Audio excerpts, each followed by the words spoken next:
मुश्किलों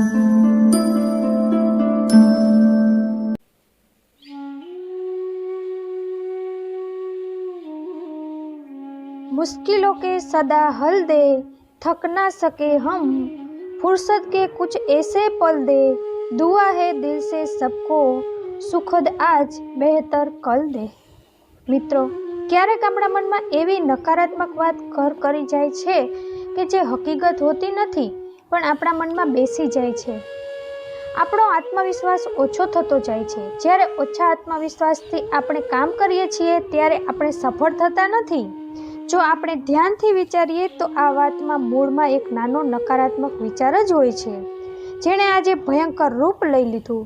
હું ક્યારેય સારું ડ્રોઈંગ નહીં કરી શકું, ગણિત માટે તો હું બની જ નથી, રસોઈ બનાવવી મારા હાથની વાત નથી, પુસ્તકોને જોઈને જ મને ઊંઘ આવી જાય છે। આ સાંભળવામાં ઘણા જ નાના નાના વાક્યો છે। આવા જ બીજા ઘણા વાક્યો છે। આવું આપણે બધા આપણા વિશે કહીએ છીએ।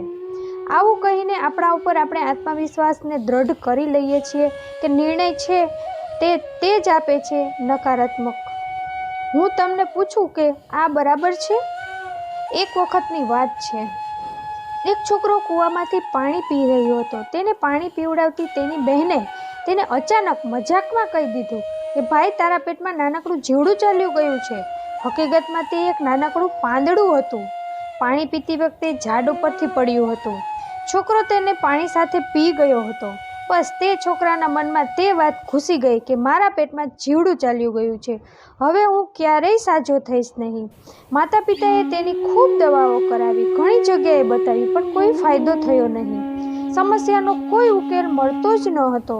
જો સમસ્યા હોતી તો ઉકેલ મળી ગયો હોત, પણ સમસ્યા જ હતી નહીં। છોકરાની તબિયત દિવસે દિવસે બગડતી જતી હતી। એક વખત તેના ગામમાં અનુભવી દેશી દવાવાળા આવ્યા।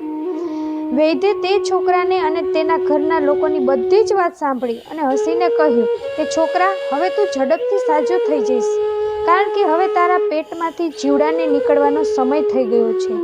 પછી વૈદ્યે તે છોકરાને અને તેની બહેનને તે જ કૂવા પાસે લઈ ગયા જ્યાં તેણે પાણી પીધું હતું, અને બહેનને તેવી જ રીતે પાણી પીવડાવવાનું કહ્યું। ભાઈએ પોતાના ખોબામાં પાણી પીવાનું શરૂ કર્યું। પાછળથી વૈદ્યે જોરથી તે છોકરાને થપ્પડ મારી અને સામે એક પથ્થર ફેંકતા કહ્યું કે તે જો નીકળી ગયું તારું જીવડું, જો કેટલું મોટું થઈને નીકળ્યું છે। સુકાયેલા પાંદડા ઉપર પથ્થરના પડવાથી તે અચાનક અવાજ આવ્યો। તેનાથી તે છોકરાને થયું કે ખરેખર જીવડું જ હતું, તે નીકળ્યું છે। બસ પછી શું હતું, તે છોકરો ધીમે ધીમે સાજો થવા લાગ્યો। એક જ મહિનામાં તે સારી રીતે સાજો થઈ ગયો। માણસનું મન આવું જ હોય છે, કોઈ નકારાત્મક વાત મનમાં ઘૂસી જાય તો આપણે કોઈ કામના નથી રહેતા। જો સકારાત્મક વાત બેસી ગઈ તો ચમત્કાર પણ થઈ શકે છે।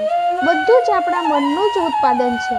ડર, ચિંતા, નિરાશા પણ તે જ છે, અને સકારાત્મક ગુણ પણ છે। હવે તે તમારા ઉપર છે કે આપણે કોને પસંદ કરો છો। મિત્રો, ચાલો આપણે શોધીએ કે આજ સુધીમાં આપણે કેટલા જીવડા કાઢ્યા છે। ખોટી ધારણા આપણા માટે બનાવી છે, જેને કાઢી નાખીએ। યાદ રાખજો, આપણે આપણા ભાગ્યના પોતે જ રચનાકાર છીએ। આપણે કોઈથી હારી શકીશું નહીં, ન આપણા સમસ્યાઓથી, ન બીમારીઓથી, ન મુશ્કેલીઓથી, ન નિરાશાઓથી। કેટલી સરસ વાત કરી છે। ભગવાન કહે છે, ઉદાસ ન થતો, હું તમારી સાથે છું, સામે નથી પણ આસપાસ છું। આંખોને બંધ કર અને દિલથી યાદ કર, હું કોઈ બીજો નથી, તારો જ વિશ્વાસ છું। ફરીથી મળીશું મિત્રો આવતા વિડીયોમાં। ત્યાં સુધી તમારું ધ્યાન રાખજો, હસતા રહેજો અને હંમેશા ખુશ રહેજો।